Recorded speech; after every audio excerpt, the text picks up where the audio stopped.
আসসালামু আলাইকুম। আমরা ঈদ পরবর্তী ছুটি শেষে ফেরত যাচ্ছি ঢাকা। কাজিরহাট থেকে আরিচা প্রচণ্ড ভিড়। লঞ্চ দিয়ে যাচ্ছি। এর আগে স্পিড বোট দিয়ে যেতাম, কিন্তু এবার শখ করে লঞ্চে উঠেছি। এই রুটে কখনো লঞ্চে যাওয়া হয় নাই, তাই এবার দেখার জন্য, ট্রাই করার জন্য উঠলাম। অনেক গাট্টি বস্কা ব্যাগ, মানে দাঁড়ানোর জায়গা নাই, মানুষে ভরপুর। তো স্পিড বোটে সময় লাগতো 18 থেকে 20 মিনিট। দেখা যাক কত সময় লাগে। অনেক ভিড়, প্রচন্ড গরমে আসলাম। নদীর মধ্যে অবশ্য বাতাস আছে। লঞ্চ ছাড়ার কিছুক্ষণের মধ্যে শরীর শীতল হয়ে গেছে। এই যে ইনি হচ্ছে লঞ্চের ড্রাইভার। লঞ্চ ভ্রমণ মোটামুটি ভালোই লাগছে, খারাপ না। নদীতে পানি অনেক কমে গেছে, জায়গায় জায়গায় বালুর চর পড়েছে এবং খুঁটি দিয়ে মার্ক করে রেখেছে ওইদিকে চর আছে, ওইদিকে যাওয়া যাবে না। অনেক সাবধানে লঞ্চ চালাচ্ছে। ওই যে দেখেন স্পিড বোট দ্রুত গতিতে চলে যাচ্ছে। এখন উপচে পড়া ভিড়, অনেক লোক এই রুট ব্যবহার করছে। এই রুটটা ব্যবহার করার উদ্দেশ্য আসলে এই রুটটা সহজতর হয় আমাদের জন্য, যারা পাবনা, ঈশ্বরদী, লালপুর এই সাইডে যারা যাতায়াত করে। ভিড় কম থাকে, রাস্তা জাম হয় না। আমাদের শুধু জাম পোহাতে হয় নবীনগর গিয়ে, সাভার নবীনগর, এদিকে কোনো জাম নেই। চারিদিকে পরিবেশটা খুব ভালো। সময় 1 ঘন্টার বেশি অথবা 1 ঘন্টার মতন লাগতে পারে অনুমান করছি। স্পিড বোটে 20 মিনিট লাগলে লঞ্চে 1 ঘন্টা, সোয়া ঘন্টার মতন লাগতে পারে, এটাই স্বাভাবিক। নদীর পাড় দেখা যাচ্ছে, আকাশ কিছুটা মেঘলা মেঘলা। ভ্রমণটা অবশ্য ভালোই লাগছে। অনেক মানুষ, মানুষের উপর মানুষ দাঁড়িয়ে আছে, এমন অবস্থা, হিজিবিজি হয়ে দাঁড়িয়ে আছে। তারপরে আলহামদুলিল্লাহ আমরা ভালোভাবে যাচ্ছি, এটাই অনেক পাওয়া, আল্লাহর কাছে অনেক শুকরিয়া। নদী ভ্রমণ সর্বদাই আমার জন্য মজার এবং আমি খুব ভালোবাসি। নদীর পানির ঢেউ, এগিয়ে যাচ্ছে আমাদের লঞ্চ, আলহামদুলিল্লাহ। যদি আপনার কাছে অনেক সামগ্রী না থাকে, বস্তা, ব্যাগ, অনেক কিছু যদি না থাকে, তাহলে আমি মনে করবো এই রোড আপনার জন্য। ঈশ্বরদী পাবনা যেতে হলে আপনি এই রোড ব্যবহার করতে পারেন। আর যদি অনেক পণ্য সামগ্রী থাকে, বস্তা, ব্যাগ, তাহলে এই রোড না ধরাই ভালো, কারণ ভেঙে ভেঙে যেতে হবে, আপনার জন্য অনেক কষ্ট হয়ে দাঁড়াবে এবং ভ্রমণটা আপনার জন্য দুর্বিষহ হবে। আমার কাছে শুধুমাত্র একটি ব্যাগ, তাই আমি এদিক দিয়ে যেতে কোনো ব্যাগ পেতে হয়নি। এই যে দেখা যাচ্ছে বালুর ট্রলার, এই সেম একই রুটে সব যাতায়াত করছে। তাহলে এই দিক দিয়ে ক্লিয়ারেন্স করা, সাইডে আসে, সাইডে যদি যায় হয়তো বা চরে আটকে যাবে, এজন্য নদীর মাঝ বরাবর দিয়ে ড্রেজিং করা আছে, এই রুট দিয়ে যাচ্ছে। শীতল বাতাস, অনেক ভালো লাগছে। সারাদিনের গরম পোহায় নদীর মাঝখানে অনেক ভালো লাগছে। মানুষ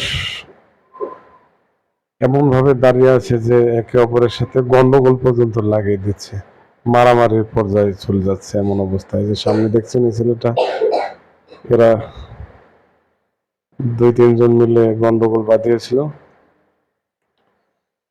যাই হোক, পরে সকলে থামিয়েছে।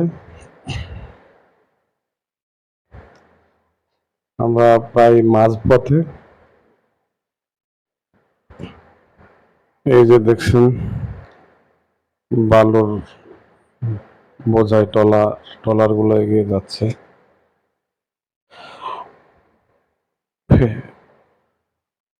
লঞ্চের সামনে শুধু ব্যাগ আর বস্তা, শুধু ব্যাগ আর বস্তা। এখানে বসার বা দাঁড়ানোর কোনো পরিস্থিতি নেই, এমন অবস্থা হয়েছে।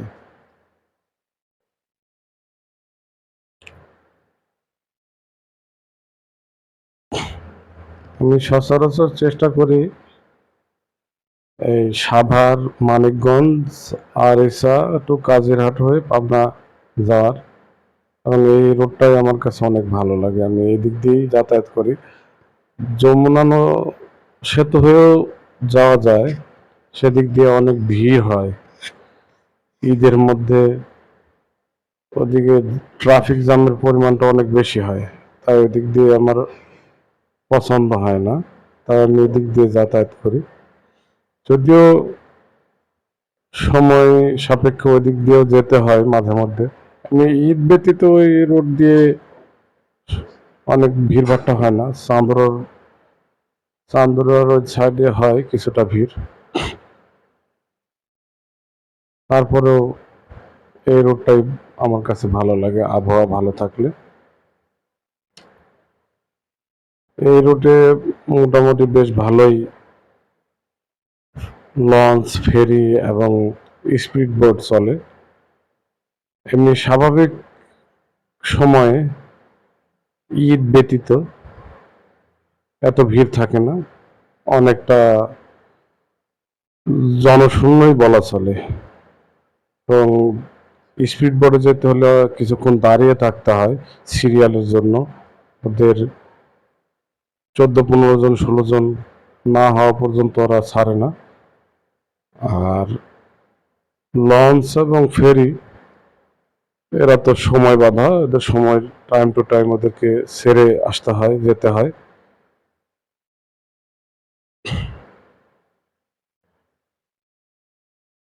যাদের হাতে সময় নেই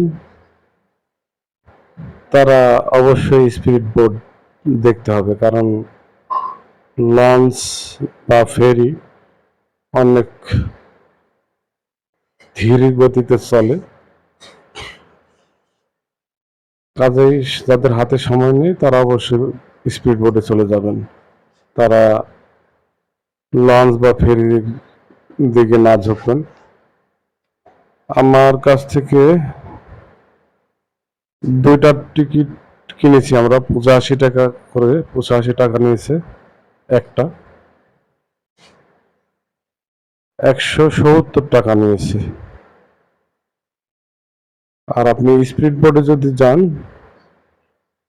তাহলে আপনার কাছে ঈদের মরশুম হিসাবে আপনার কাছ থেকে 250 টাকা করে আদায় করা হবে একটা টিকিট, এবং ঈদ ছাড়া 200 টাকা করে আদায় করে তারা, এবং 5 টাকা করে পল্টন চার্জ প্রত্যেক টিকিট প্রতি। তবে লঞ্চ বা ফেরিতে কোনো পল্টন চার্জ নেই, লঞ্চ বা ফেরিতে কোনো পল্টন চার্জ দিতে হয় না। এখন বর্ষার সিজন নয়, এখন খরা বা খরিফ মৌসুম, তাই নদীর পানি অনেকটা কম। বর্ষার সময় চারিদিকে ভরপুর পানি থাকে এবং পানির ঢেউ অনেক থাকে। আমি বর্ষার মৌসুমেও গিয়েছি এবং এই খরার মৌসুমেও যাতায়াত করা হয়েছে। বর্ষার মৌসুমে অনেক পানি থাকে এবং পানির স্রোত এবং পানির ঢেউ থাকে অত্যন্ত বেশি। আমরা প্রায় আরিচা ঘাটের কাছাকাছি, হয়তোবা আর অল্প কিছুক্ষণের মধ্যে পৌঁছে যাব কাছাকাছি। সামনে একটা বড় ফেরি দেখা যাচ্ছে আসছে।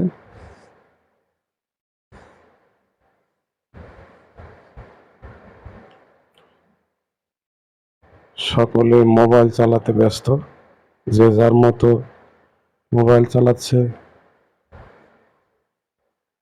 কেউ ভিডিও করছে, সকলে আনন্দে আছে। আমি এই রুটে এখন পর্যন্ত ফেরিতে উঠি নাই, তবে নেক্সট স্টেপ পরবর্তীতে এই রুটে আসলে আমি অবশ্যই ফেরিতে উঠব ইনশাআল্লাহ। দেখবো ফেরিতে কত সময় লাগে।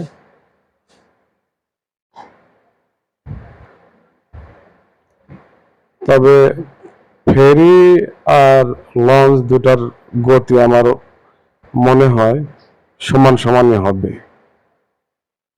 কারণ লঞ্চের যে গতি দেখছি ফেরির গতি প্রায় সমান সমানই হওয়ার কথা।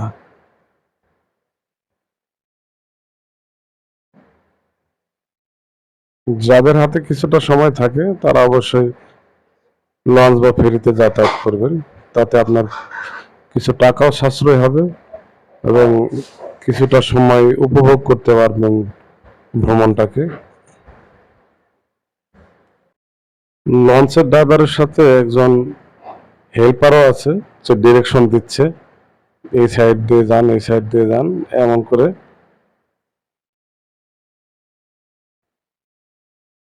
তারাও খুব দক্ষতার সাথে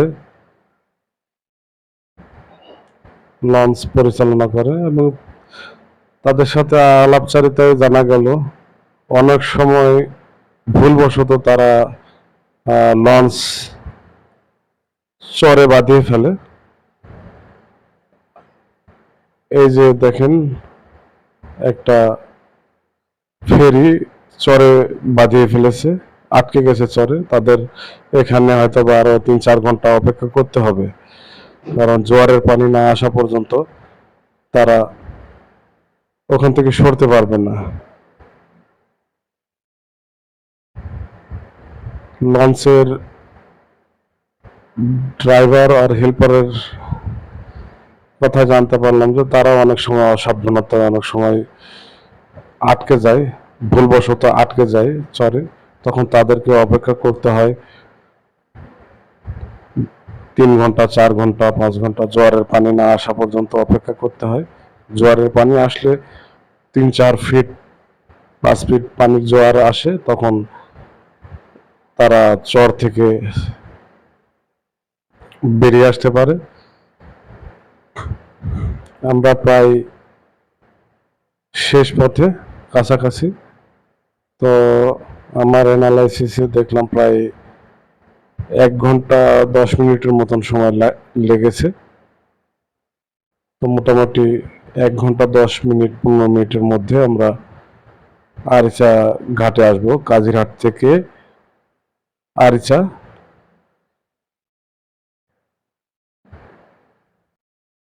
লঞ্চ যোগে আসলে 1 ঘন্টা সোয়া ঘন্টার মধ্যে আর কি পৌঁছানো যাবে। আমরা ঘাটের কাছাকাছি প্রায়।